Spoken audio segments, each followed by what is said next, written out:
encourage you, church, for a greater faith tonight. And I believe God is about to stir up someone's faith tonight. Are you ready to get shaken tonight?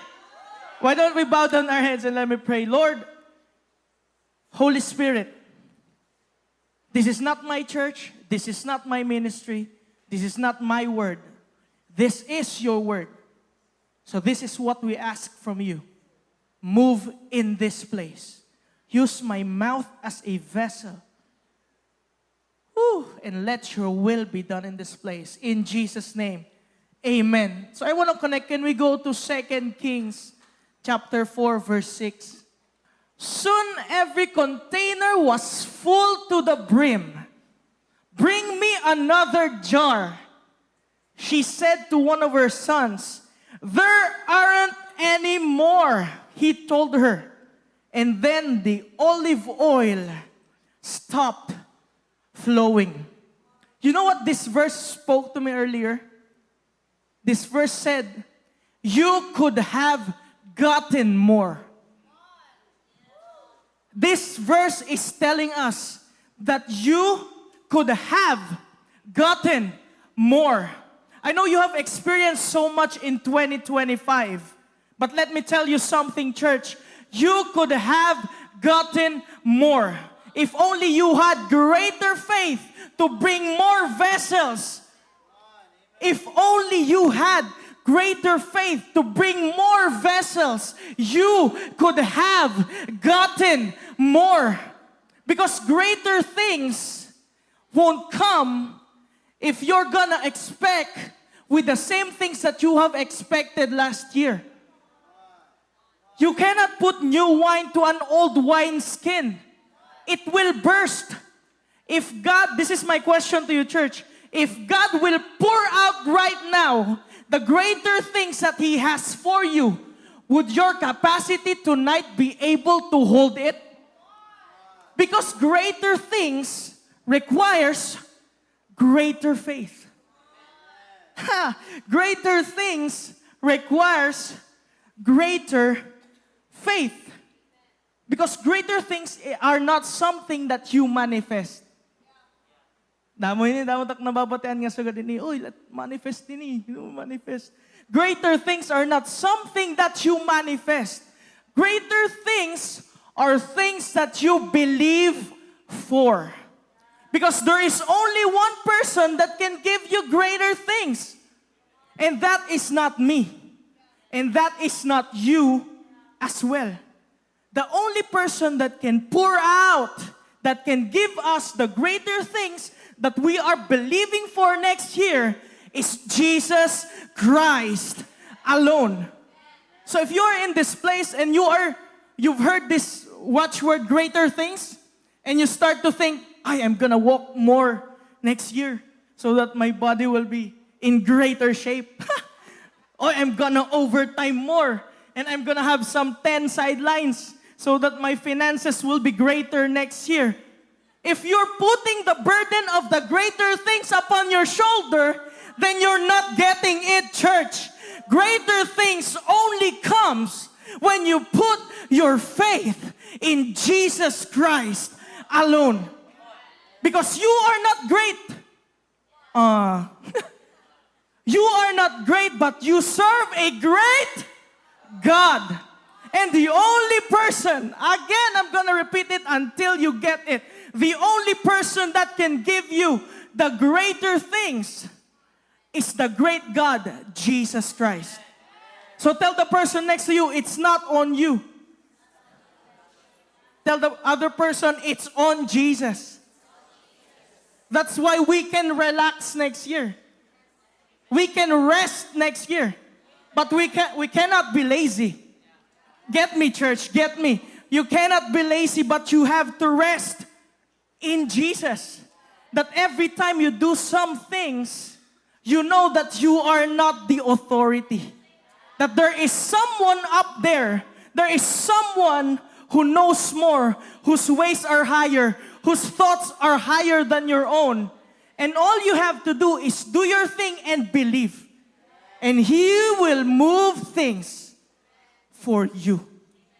Hallelujah. And we're gonna glean from and we're gonna learn from three people that have testimonies in the Bible of experiencing great miracle from Jesus. And the first one is the centurion in Matthew 8, verse 5 to 10. New King James. It says here, verse 5, "Now when Jesus had entered Capernaum, a centurion came to him, pleading with him, saying, 'Lord, my servant is lying at home, paralyzed, dreadfully tormented.' And Jesus said to him, 'I will come and heal him.'" Now I want you to see the faith of the centurion. Verse 8, "The centurion answered and said, 'Lord, I am not worthy that you should come under my roof, but only speak a word, and my servant will be healed.' Verse 9, "For I am also a man under authority, having soldiers under me. And I say to this one, go, and he goes. And to another, come, and he comes. And to my servant, do this, and he does it."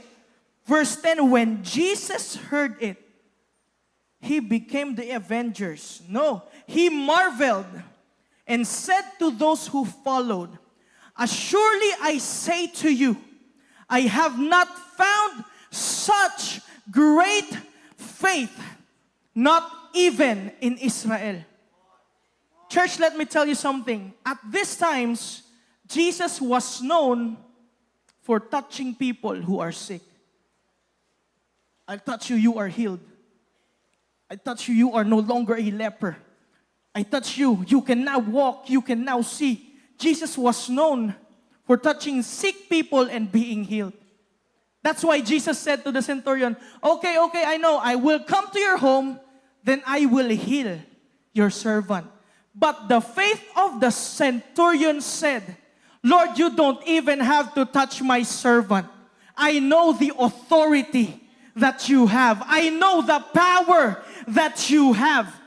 I know you can heal my servant even if you are here right now and my servant is how many kilometers away?" Because this centurion had the great faith on who Jesus is. Whew. If you know who Jesus is, your faith will be greater than what you have today. You know, before, when I was a new Christian, all I ever believed from Jesus was parasahe. All I ever believed for in my finances was parasahe. "Lord, provide ka ng parasahe na. Gusto ko mag-church, gusto ko mag-serve." And yes, He always did. But let me tell you something, church. Jesus can provide more than your parasahe. Jesus can provide more than your daily bread. Jesus can bless you more than how many things you think He can bless you with. Ephesians 3:20, right? More than what you can imagine. Jesus can heal more than your sip-on. Jesus can heal more than your ubo. If your greater faith for 2026 is believing for something crazy because you know who Jesus is, then let that be your greater faith. "Lord, I know I've been dealing with this situation for so many years, but this year I'm gonna believe because I know that you can move, that you can heal, that you can provide, even in this seemingly impossible situation." Know that Jesus that you serve, He is more than just who you know Him today. If you would just dive in to His Word. That's why the more you know Jesus, the greater your faith becomes. Because something that Pastor Rama said, the greatness of a man is measured on the greatness of his faith on the great God. I'm going to repeat it. The greatness of a man is measured based on the greatness of his faith on the great God. It's not on the great things that he has done alone. But a man is great when you can see his faith is great on the great God that he is serving. You know why? Because when your faithful on the great God is great, This is some wordplay. If your faith on the great God is great, then He will be able to do great things for you, in you, and through you. And when He does that, then you become a great man. That's why God said in Psalm 71 verse 21 that you should increase my greatness. This is not just being astig. This is being able to see, being able to know what the great things God is doing in your life. And that is only possible when you have great faith on the great God. Amen. The centurion has had great faith in who Jesus is.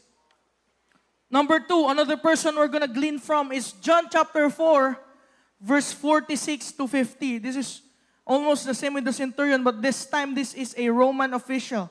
As he traveled through Galilee, he came to Cana, where he had turned the water into wine.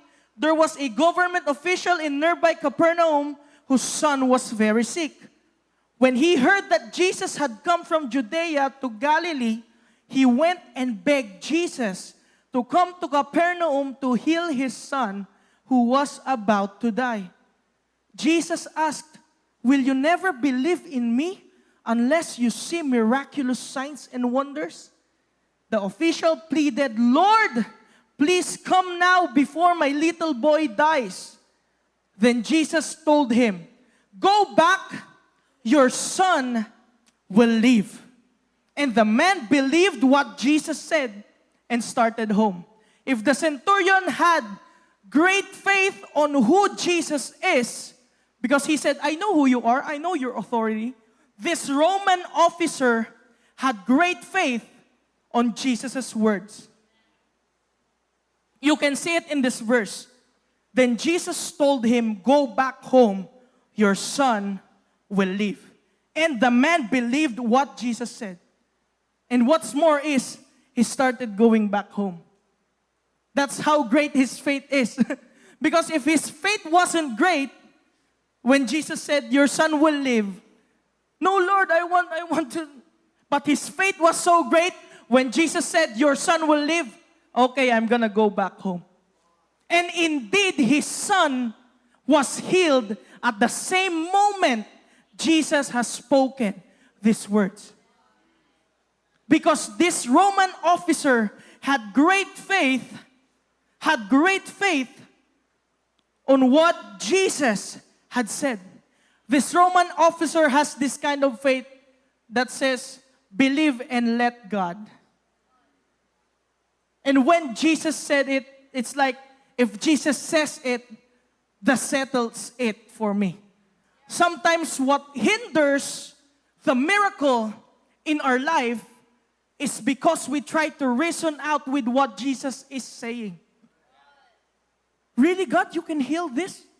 Talaga, Lord, kaya mo ihilit akong alipunga? Really, Lord, you can heal this?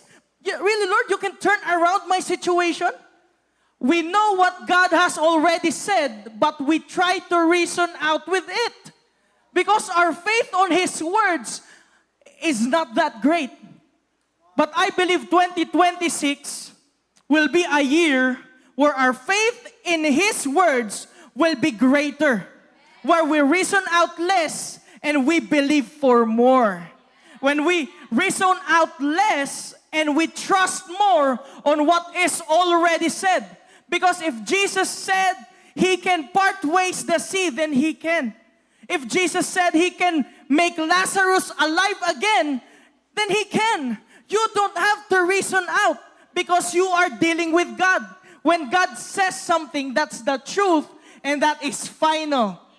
Let's have this great faith in the word of Jesus, wherein we have this in our heart that says, if God says it, then that settles it for me. If God says, I'm gonna have greater things next year, then that's it. I may not have much today, but I know the God that I serve. I know that His words are final and His words are not wasted. That it will come and do what it is purposed to do. The Roman officer experienced a great faith Almost the same as centurion at herayo niya anak pero nahil because he had great faith on the words of Jesus. And lastly, we go to the Gentile woman. No, before that, can we go to Luke 5, verse 5 to 6? Simon answered and said to him, Master, we have toiled all night and caught nothing. Nevertheless, at your word, I will let down the net. And when they had done this, they had caught a great number of fish, and their net was breaking. This miracle of net-breaking catch happened because Peter reasoned out, but because Jesus said, he still obeyed. Peter did not let his reason disrupt his faith. Because yes, sometimes we would ask questions, but would you trust your questions more than you trust God's word? Peter experienced the net-breaking catch because though he reasoned out, he believed more on what Jesus has said. Lord, nagkuri na kami kagabi, pero nayakan ka man. Sige. Then he experienced that net-breaking catch. Great faith in who Jesus is, and greater faith in the words of Jesus. Number 3, Matthew 15, 27 to 28. She replied, That's true, Lord, but even dogs are allowed to eat the scraps that fall beneath their master's table. Dear woman, Jesus said to her, Your faith is great. Your request is granted. And her daughter was instantly healed. There was this woman in the Bible whose daughter was sick. She was a Gentile woman, and she came to Jesus. When the woman came to Jesus, this is what Jesus said. But he answered and said in verse 24, I was not sent except to the lost sheep of the house of Israel. Verse 25, then she came and worshipped him, saying, Lord, help me. But he answered and said, It is not good to take the children's bread and throw it to the little dogs. If you were the one that heard this from the mouth of Jesus, if that was me, I think I would be offended. But the woman has this, take note of this, the woman had this great faith on the goodness of Jesus. Great faith on the goodness of Jesus, that even though Jesus said these things, he still asked for help. She still asked for help. She still went to Jesus and asked for help. That's why Jesus said in verse 28, O woman, great is your faith. This woman experienced the instant healing of her daughter because she had great faith on the goodness of Jesus. Let me tell you something, church. We are about to experience greater things in 2026. But it is not because we are good. It is not because we are perfect. It is not because we are good looking or anything else. But it is only because Jesus is good. It is only because Jesus is good. It was by the great faith of the centurion in who Jesus was that he experienced the great miracle. It was the great faith of the Roman officer on the words of Jesus that he experienced God's miracle. It was the great faith of the Gentile woman on the goodness of Jesus that he experienced these miracles. And we are about to experience greater things if we have greater faith on who Jesus is, on what Jesus says, and on the goodness of Jesus Christ alone. Amen? Let me conclude. God wants all of us to experience the greater things that He has prepared for us next year, but these greater things would require a greater faith to experience. These greater things would require a greater faith on who Jesus is, a greater knowing of what He can do, a greater believing on what He is capable of, a greater faith that won't settle on knowing Jesus, but believes even greater to the point of experiencing who Jesus is. These greater things would require a greater faith in His Word, a stubborn faith that says, if Jesus has said it, then that settles it for me. A greater faith that puts more weight and premium on what Jesus has said or is saying. A greater faith that is confident enough to believe that everything that God has spoken is true and will come to pass. A greater faith that is settled on what God has said. These greater things would require a greater faith in the goodness of God. A faith that is sure that no matter the circumstance, no matter the time, no matter the season, God's love and God's goodness is final and is firm. A greater faith in God's love that is sure that all that God ever wants for us is good. A greater faith in God's goodness, whose good opinion about our good God is unshakable no matter what happens. This is the door for greater things. Having that greater faith on who Jesus is, on what Jesus says, and on the goodness of the same Jesus that died on the cross for all of us tonight. If you're in this place and you know, yes, 2025 was good, but you have this in your heart, now Lord, I could have gotten more, but I know you're not yet done. That's why tonight I'm gonna decide. I'm not gonna wait for 2026 to come. Today will be the night that I decide I will have greater faith. I will believe more on who you are, and I will believe more on what you say, and I will believe more in your goodness in my life. If that is you tonight, I want you to raise your hand and bow down your head. And let me pray for you. God, you see every heart, every hands raised in this place that have decided to put their greater faith in you.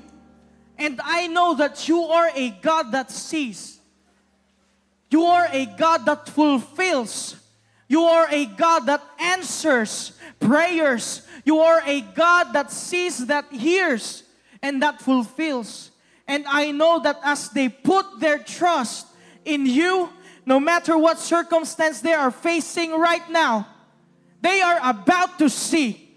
They are about to see the greater things that you have prepared for them. Because we know that we are serving a good God, and we are serving a God that wants these greater things for us. Lord, just have your way on your people tonight. Pray for greater things in their families. Pray for greater things in their relationships. I pray for greater things in their workplace, in their school.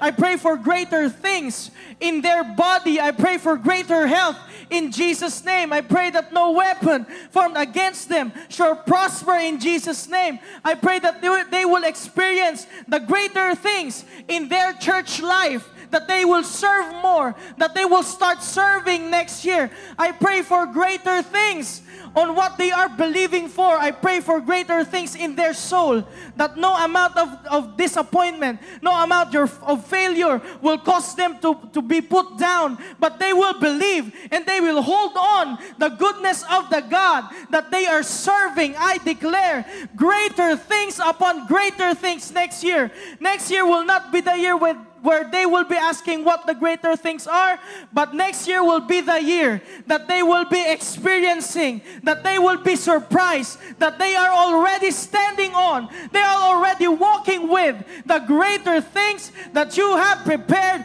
for them. I thank you, Lord, that as these people put their faith in you, you will not disappoint them, because we have this hope that never disappoints. We pray for greater amount of faith. We pray that Jesus, you increase and that we decrease. We pray for more of Jesus, for more of the Holy Spirit, for more of the goodness of God. We pray for more disciples in Jesus' name. Oh, we pray for more passion for Jesus. We pray for a revival of relationships. We pray for restoration of relationships. We pray that every person in this place will be bold enough to stand and declare the greater faith that they have in Jesus Christ. Just have your way in this place, God. We magnify your name in Jesus' name. And I want to pray for that person if you're in this place and you have not yet decided to receive Jesus in your life. Let me help you with this prayer. Right now, if you want to receive Jesus in your life, you just have to admit, to believe, and to confess what He has done for you. If you want to receive Jesus in your life, I want you to raise your hand again and to bow down your head. And I want you to pray this prayer with me. And every believer in this place, we're going to help these people who wants to receive Jesus. And pray this prayer with me. Say, Lord Jesus, I know I have sinned. But thank you, Lord, that you have died on that cross because of your great love, just for me to be forgiven. Right now, I receive you, Jesus, as my Lord and Savior. And right now, I ask you to come and move in my life. Jesus, be the center of my life. And I thank you, Lord, for your goodness and for eternal life. Lord, just have your way in me. In Jesus' name, amen. If you have prayed that prayer for the first time today, and you want to know more about Jesus, or you simply want to journey with someone with Christ, I want you to go outside on the Connect booth and say, hey, I received Jesus for the first time. And someone will be there smiling and will be guiding you through it. Thank you, church. I pray that you are blessed. Thank you so much for joining us. We pray that you were blessed by today's message. Here are some ways how you can continue to give your tithes and your offering here in New Life Tacloban.